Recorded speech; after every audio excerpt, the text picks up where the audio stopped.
शिकलोय रे? Very good. काय शिकलोय? चेहरा. आणि चेहऱ्यामध्ये काय काय असते रे?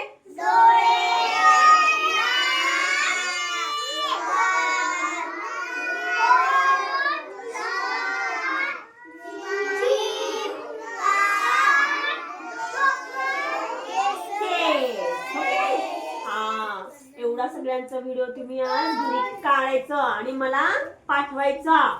आणि डोळ्यांनी काय करतो सांगा आपण? बघतो. फक्त शान आवाज आणि प्रांजलचा आवाज आहे. कानाने काय करतो? कानाने काय करतो?